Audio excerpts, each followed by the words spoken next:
pada hari ini kita akan belajar cara melakukan shading manual menggunakan pensil. Jadi ada beberapa jenis teknik shading yang bisa kita lakukan. Jadi di sini udah ada 6 lingkaran yang akan menjadi contoh untuk melakukan shading.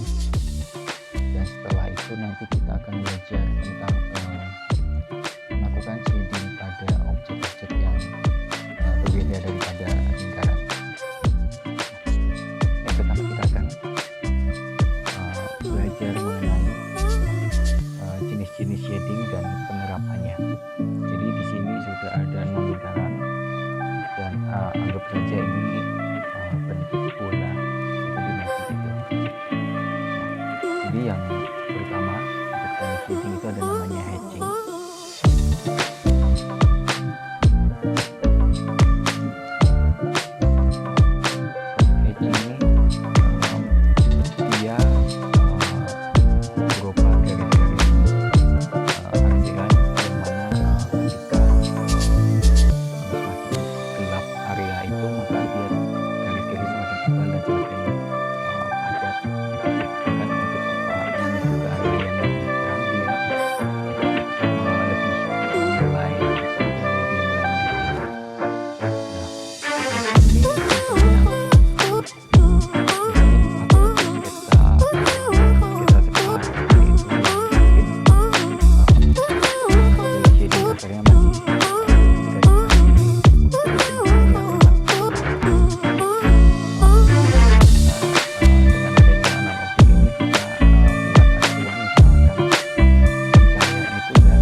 Oke, jadi ini hasil shading menggunakan teknik hatching.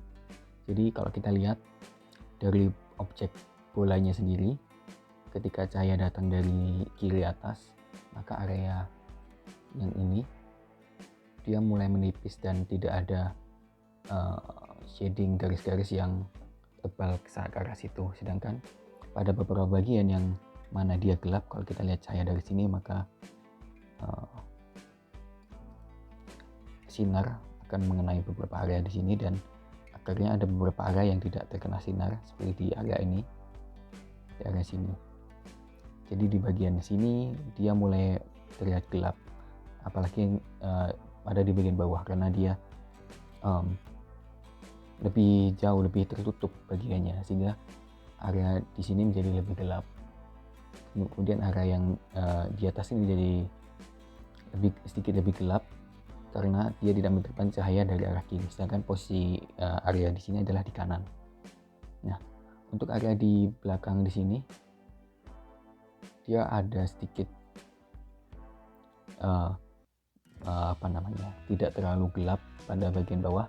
Kenapa? Karena kalau kita bicara realita di lapangan, sering terjadi kejadian di mana ketika cahaya datang, maka area di sekitarnya ini dapat memantulkan cahaya yang dihasilkan oleh sinar ini, sehingga cahaya yang ada di bagian dasar bola ini dia bisa memantul sehingga mengenai area di belakang bola ini. Jadi ini merupakan wujud pantulan cahaya dari sinar langsung yang mengenai area dasar dari bola ini, sehingga pada bagian belakang ini biasanya terdapat sedikit cahaya yang mengkilat seperti itu di bagian bawah, meskipun dia posisinya tidak terkena cahaya langsung. Nah, kalau kita lihat teknik hatching di sini, dia garis-garisnya masih terlihat jelas. Kalau kita lihat pada objek bolanya, dia garis-garisnya masih terlihat jelas dan kasar.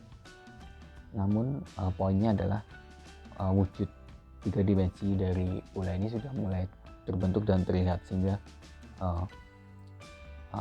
kedalaman ruang dan wujud atau shape dan form dari benda ini dapat diinterpretasikan dengan jelas melalui shading. Kemudian bayangan yang ada di belakang di sini ini semakin memperjelas bentuk dari benda di sini, karena ketika kita bicara logika dari cahaya ini adalah dia datang dari sebelah kiri atas dan mengenai beberapa area di sini, sehingga area lain menjadi gelap, sehingga area yang di belakang sini menjadi tertutup oleh benda di sini, sehingga area di sini menjadi lebih gelap. Dan menggunakan teknik hatching pula untuk melakukan arsian. Kita lihat di sini bentuk garis-garisan masih terlihat jelas dan sama pada area yang lebih gelap itu ada yang berada pada area yang tertutup dan sempit di sini. Sedangkan area yang udah mulai menjauh itu mulai sedikit lebih kabur, di mana terutama pada bagian pinggir, bukan pada bagian tengah, karena intensitas cahaya yang datang itu dapat membuat area di sekitarnya menjadi lebih terang karena cahaya terpantulkan, sehingga bayangan di sini kadang tidak menjadi tegas seperti langsung membentuk bola seperti ini, karena kan dia menjadi lebih kabur pada batas-batas bayangannya. Kemudian kita lanjut melakukan teknik shading selanjutnya, yaitu teknik shading cross hatching. Teknik shading cross hatching ini bedanya dengan hatching. Kalau hatching dia punya satu arah sejajar semua. Kalau kita lihat di sini dia kurang lebih seperti ini. Sedangkan untuk cross hatching dia ada 2 garis yang menyilang seperti ini. Jadi pada akhirnya dia akan membentuk sebuah jaring, sehingga bentuknya dapat diinterpretasikan dengan jelas pula, namun memiliki kesan yang berbeda dengan teknik hatching.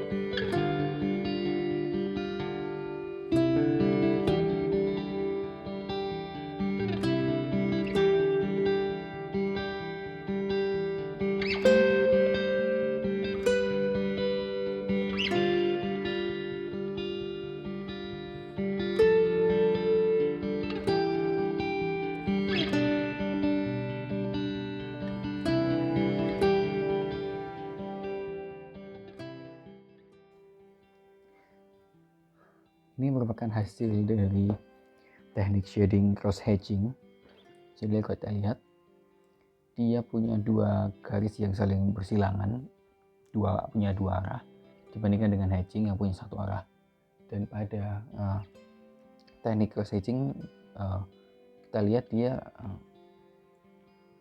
terlihat lebih kompleks, lebih ramai dibandingkan dengan teknik hatching, dan interpretasi dari objek ini kita bisa bandingkan berbeda ya, dimana teknik hatching ini menghasilkan sebuah benda yang seolah-olah tampak seperti lebih halus, lebih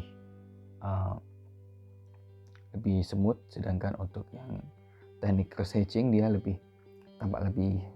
terlihat lebih kasar, sedikit lebih kasar, dan meskipun punya kedalaman pada teknik shading yang sama seperti cahaya, dia sama-sama datang dari atas, tapi interpretasi dari jenis shading ini menghasilkan sebuah kesan yang berbeda dari 2 objek ini. Selanjutnya kita coba teknik lain, yaitu menggunakan teknik kontur.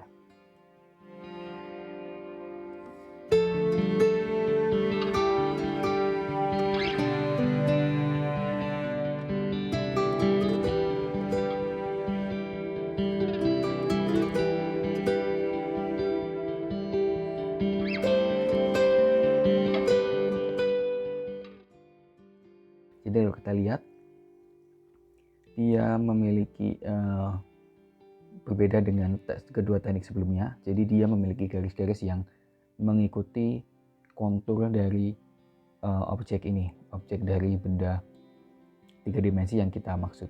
Jadi kalau kita lihat, perbedaannya adalah untuk kedalaman dari kontur ini tidak bisa dilihat dari kedalaman, dilihat dari ketebalan arsiran seperti pada teknik hatching dan cross hatching.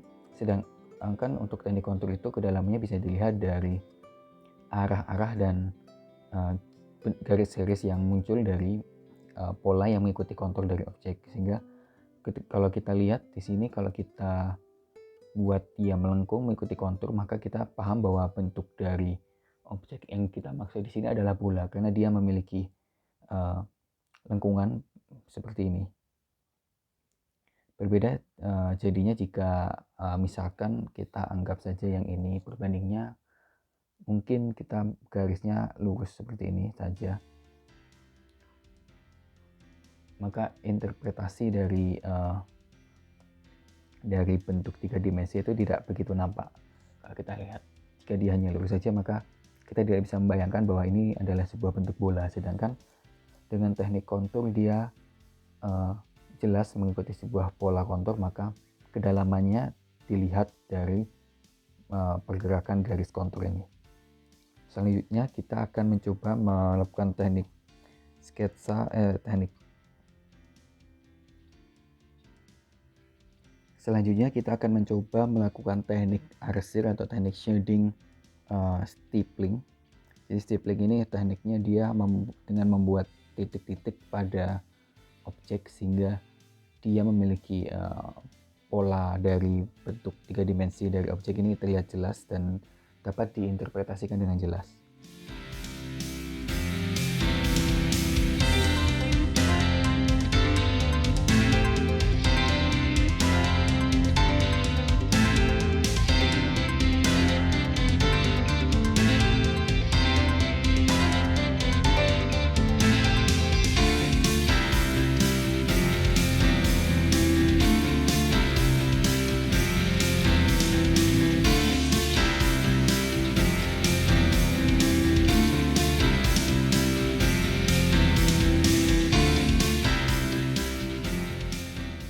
Jadi ini adalah teknik stippling yang saya buat.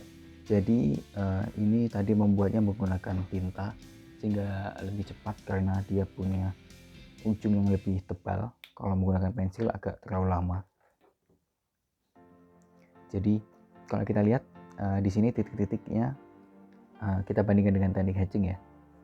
Dia punya kemiripan di mana pada bagian yang lebih terang dia titik-titik menjadi lebih tipis, dan kepadatan dari jumlah titik-titik itu, kerapatannya semakin berkurang pada area-area yang lebih tipis, lebih terang maksudnya.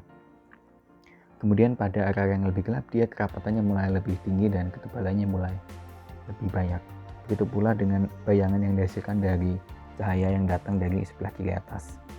Jadi untuk area bayangannya dia lebih tebal dibandingkan area lain. Kemudian teknik selanjutnya, teknik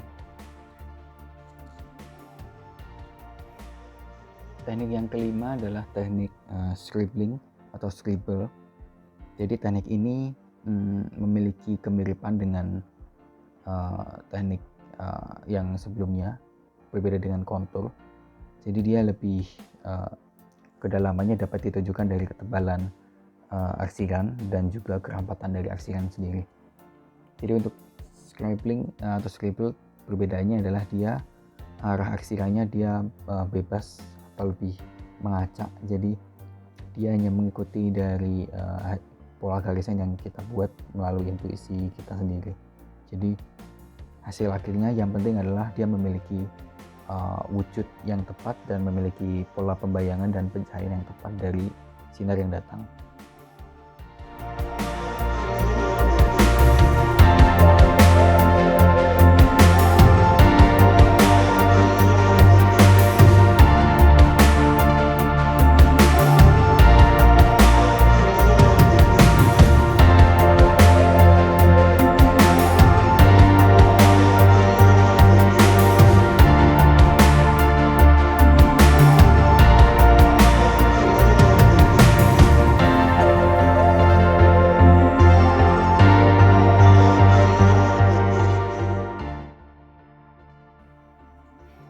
Jadi inilah hasil teknik shading menggunakan teknik scribbling atau scribble. Jadi pola arsikan yang dihasilkan dia terlihat sedikit lebih rapi, lebih smooth dibandingkan teknik hatching atau cross hatching, apalagi stippling atau contour. Perbedaannya dia memiliki beberapa garis-garis yang keluar, yang sedikit kurang rapi karena itu merupakan ciri khas dari teknik scribble ini. Dan kesamanya adalah dia tetap memiliki kedalaman pada beberapa sisi karena cahaya datang dari kiri atas. Jadi untuk area yang gelap dia ada di area sini karena cahaya tidak sampai ke area tersebut. Dan juga bayangan yang dihasilkan juga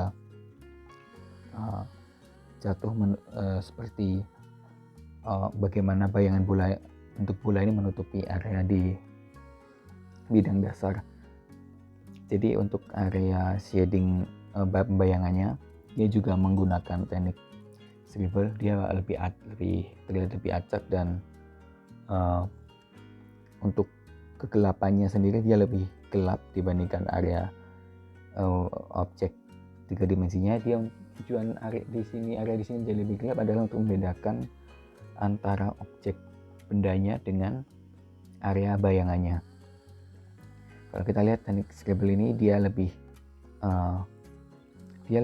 terlihat memiliki bentuk yang lebih rapi dan lebih jelas dibandingkan teknik lainnya, dan untuk bentuk bolanya sendiri dia terlihat lebih sempurna dibandingkan dengan teknik lain.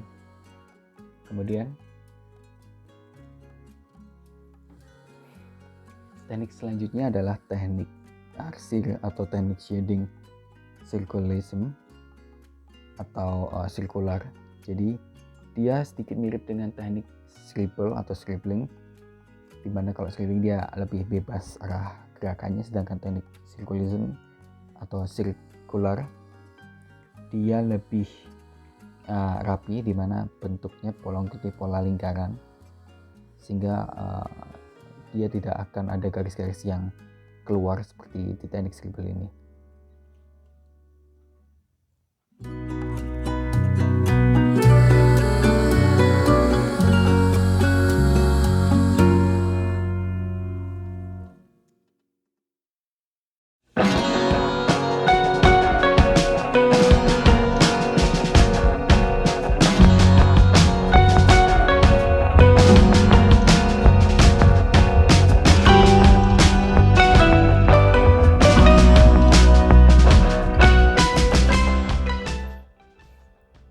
Jadi ini adalah hasil dari teknik circling, di mana dia memiliki kemiripan dengan teknik scribbling, cuma bedanya dia untuk circling ini dia pola arsikannya dia lebih melingkar dibandingkan teknik scribbling, di mana kalau teknik scribbling ada area yang garisnya itu ke kiri, kanan dan lain-lainnya. Sedangkan untuk circling ini dia lebih cenderung bundar atau melingkar. Mungkin bisa lebih jelas seperti ini.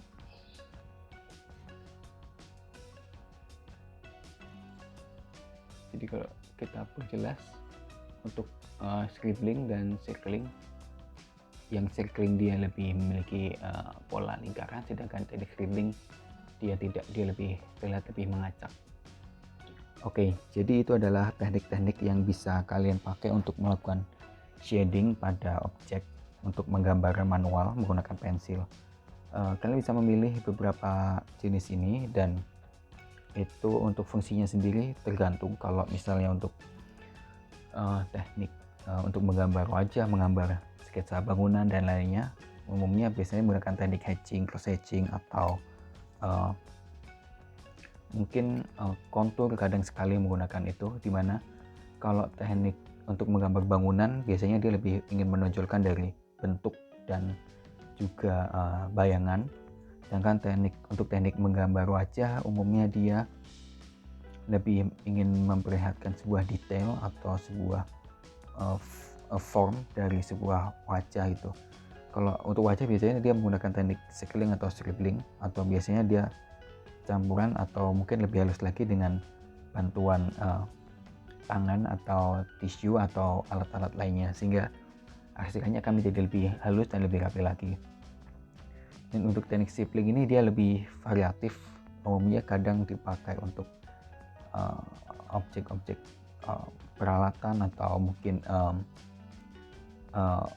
objek-objek khusus tertentu yang mungkin ingin menonjolkan kekhasan dari teknik stippling ini sendiri. Beberapa kali mungkin untuk teknik stippling ini digunakan untuk menggambar wajah atau mungkin untuk menggambar objek benda tertentu seperti kendaraan atau mungkin tanaman seperti itu. Jadi untuk teknik stippling ini dia menghasilkan karakter yang lebih khas.